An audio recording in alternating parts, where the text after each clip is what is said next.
हरिश्चंद्र की विश्वामित्र सूकर का भेष धारण कर लिए और जहां बगीचा हरिश्चंद्र का है उस बाग में प्रवेश कर गए। बाग को बर्बाद कर दिया, उजाड़ दिया, माली लोगों को घायल किया। तो खबर हरिश्चंद्र को मिली पागल सुअर बाग में आया है। तो सुबह सुबह चारों तरफ से फौज लेकर उस सुअर का घेराव कर दिया। बोले ये पागल सुअर किसी के पास से निकल ना जाए। तो विश्वामित्र भागे हैं हरिश्चंद्र के पास से। अब विश्वामित्र आगे दौड़ रहे हैं, हरिश्चंद्र पीछे भाग रहे हैं। काफी दूरी पे निकले गए तो विश्वामित्र ने देखा कि हरिश्चंद्र दूर रह गए। तो भाई रास्ता में भेष बदल लिया, महात्मा बन करके बैठ गए और माला जपना शुरू हो गए।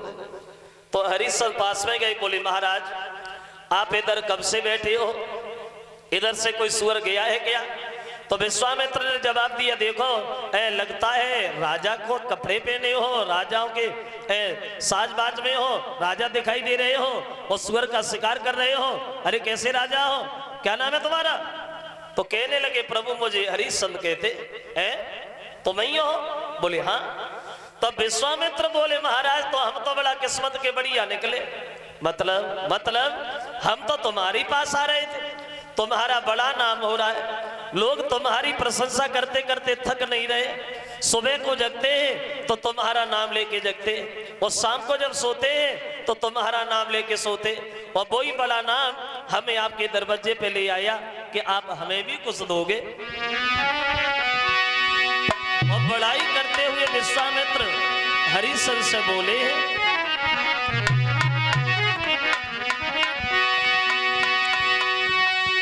तो सोदानी भूप और धर्म को रूप और नहीं कोई, और तेरी सौ को सन सतवादी के उड़ रही है कसम।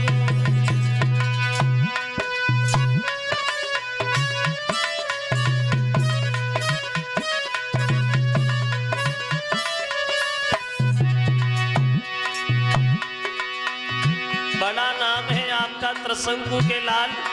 तो हरिश्चंद्र अपनी बड़ाई जब सुनते हैं तो दोनों हाथ जोड़ के बोले,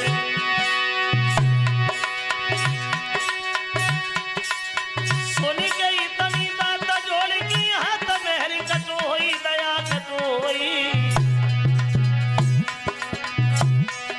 तुम जो मांगोगे महाराज दिए हम सोई, तुम जो मांगोगे महाराज दिए हम सोई। क्यों मेरे कभी ना आएगा धन किए बत लियो बात मोई मन किए।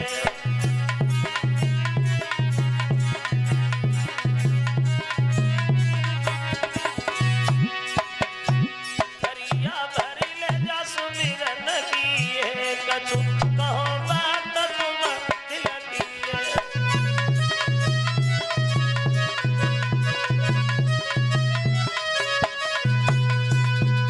हरिश्चंद्र ने दोनों हाथ जोड़े और कहने लगे महाराज क्षमा करना, आप हमारी जितनी प्रशंसा में लगे हम उसके लायक तो नहीं है। हाँ इतना जरूर है भगवान, जो भी हमारे यहाँ आता है जो मांगता है हम वो तो दे देते हैं। आपकी क्या इच्छा है, आपको कुछ चाहिए क्या? तो विश्वामित्र बोले देखो हरिश्चंद्र हमें धन दौलत की कोई आवश्यकता नहीं। फिर बोले एक काम कर दीजिए हमारा। क्या? बोले हमारे घर में बड़ा गरीबी है हरिश्चंद्र, और इस गरीबी में भगवान ने एक लड़की को और दे दिया हमें। लड़की जवान है, शादी के योग्य, और मेरे पास इतना पैसा नहीं है जो मैं अपनी बेटी की शादी कहीं करें। अब हमें अपने लिए नहीं, हमारी बेटी के लिए इतनी दौलत दे दो जो हम अपनी बेटी की शादी कहीं अच्छे घर में कर सके। तो हरिश्चंद्र बोले महाराज ये कौन सी बड़ी बात है, चलो घर पे चल के देंगे। तो विश्वामित्र बोले हम घर पे क्या करेंगे, हरिश्चंद्र यहीं दे दो, यहीं से वापस चले जाए। अभी तो कुछ नहीं है, कुछ तो होगा। बिल्कुल खा लिया तो हाँ, सुबह सुबह शिकार खेलने आया था भगवान, कुंजी है, घोड़े की लगाम है, और इसके अलावा तीसरी वस्तु कोई नहीं। तो विश्वामित्र बोले तो क्या होगा, अरे कुंजी लगाम ही दे दो, हम तो बड़ा संतोषी महात्मा है, बाकी घर पे भी लेंगे, कौन सी भाई। अब हरिश्चंद्र नहीं समझ पाए और वो कुंजी लगाम ही उनके हाथ में दान में पकड़ा दी। अब विश्वामित्र ने जल्दी जल्दी में संकल्प पढ़ दिया। सुनो हरिसन, जो भी धन देना है वो तो रही तुम्हारी इच्छा, लेकिन हमारे संकल्प के पढ़ाई की दक्षिणा ये है हमारी इच्छा। कितनी है महाराज? बोले ज्यादा नहीं है, फिर भी कितनी है? बोले 60 भार सोना है बस। अब 60 भार सोना मांग बैठे विश्वामित्र हरिसन से। 60 भार सोना कितना होता है? 60 भार सोना देखो, वैसे एक विद्वान ये बता रहा है कि 96 शेर में एक भार बनता है। 96 शेर का एक भार होता है। अब तो शेर चलता नहीं है, पहले चलता था। और एक शेर लगभग 800-900 ग्राम का होता है। एक शेर 800-900 ग्राम का होता है। और विश्वामित्र 60 भार सोना मांग बैठे वहां, 60 भार सोना। बोले कोई बात नहीं महाराज, चलो घर चलो, दूंगा। अब हरिसन जाकर के गद्दी पे बैठ गए, विश्वामित्र नीचे खड़े हैं। अब विश्वामित्र ने हरिसन से कहा, हे त्रिशंकु के लाल, हमें दक्षिणा दो, हमें दक्षिणा चाहिए। तो हरिश्चंद्र ने नौकर को इशारा कर दिया, बोले जा महाराज को 60 भार सोना ला करके दे दो, और इतनी दौलत और दे दो जो अपनी बेटी की शादी कहीं बढ़िया घर में कर सके। अब पूरी बात नहीं बोल पाए, तब तक विश्वामित्र बीच में बोलना शुरू, पागल है, बुद्धि खराब है, कोई भूल, लंबी भूल। जब कुंजी लगाम तूने हमें दान में दे दी तो पागलों जैसी बातें काहे को कर रहा है? अजब कुंजी लगाम तूने हमें दान में दी तो ये नौकर भी मेरा होगा, राज्य भी मेरा है, दौलत से भरा हुआ भंडार भी मेरा है, इसमें तेरा क्या है? अब हमें वो दो जो तुम्हारे राज से बाहर है। क्या समझे हरिश्चंद्र? बोले सुनो,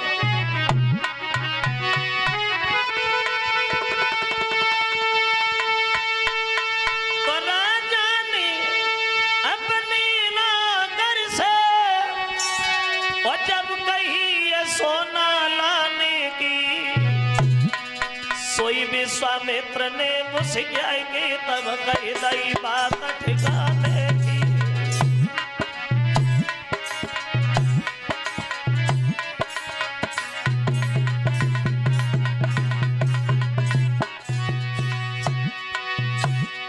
ए महाराज, ये नौकर मेरा नौकर है, नौकर मेरा नौकर है, मुमकिन पे हुक्म चलाता है। कुंजी लगाम में सब हवा के उठा लो, मुझसे आता है।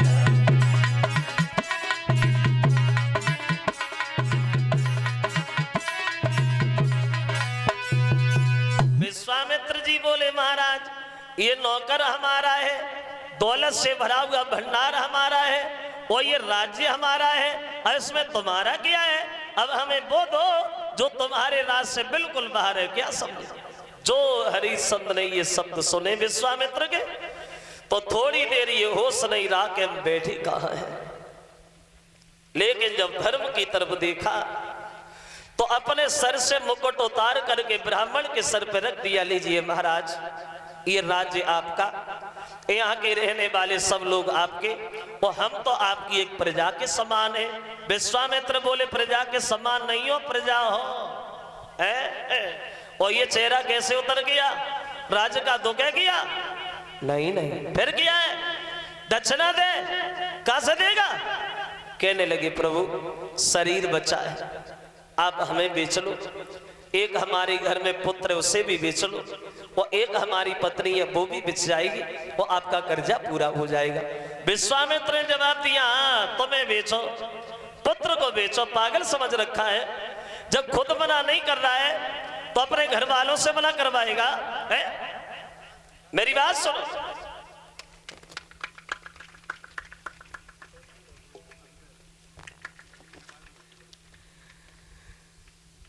दुनिया भर में ऐसी कौन सी औरत होगी जो अपने पति के कहने से बिक जाएगी? जब खुद मना नहीं कर रहा है तो अपनी पत्नी से मना करवाएगा क्या? एक बात बताऊं क्या? छोटी सी बात है और सुख ही सुख है। मतलब सुनो कि सतवादी धर्म को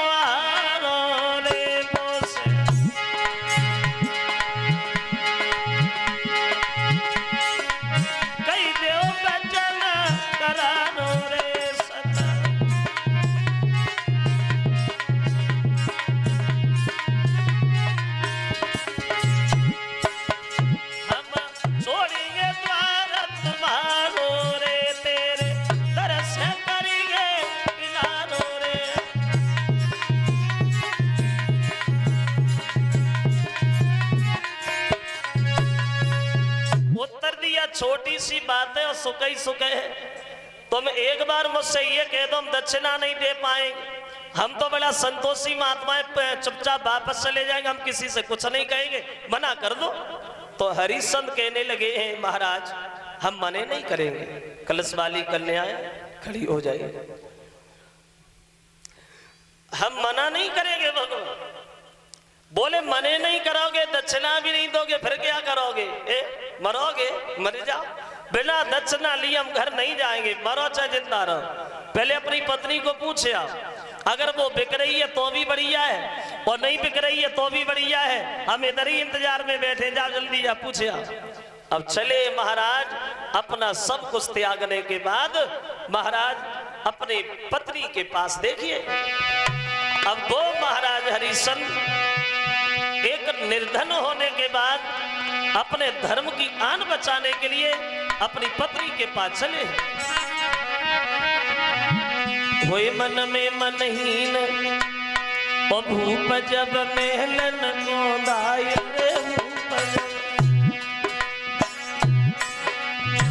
महलन को दायो, हाथ जोड़ के सन्यासी से फिर से बतलायो, अभी आंगन में जाता हूँ रे, अभी आंगन में जाता हूँ, और प्राण प्यारी तारा को संग लेके आता हूँ।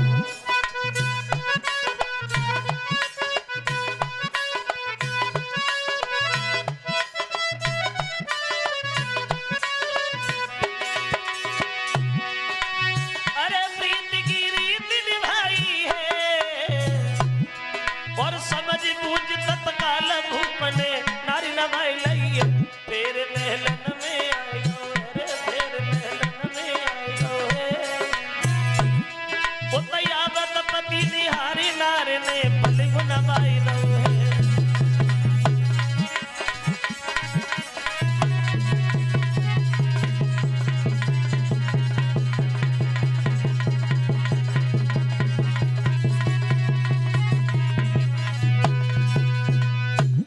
महाराज हरिश्चंद्र अपना सब कुछ त्यागने के बाद अपनी पत्नी के पास घर पे पहुंच गए। धीरे धीरे जब महारानी इंतजार में बैठी है,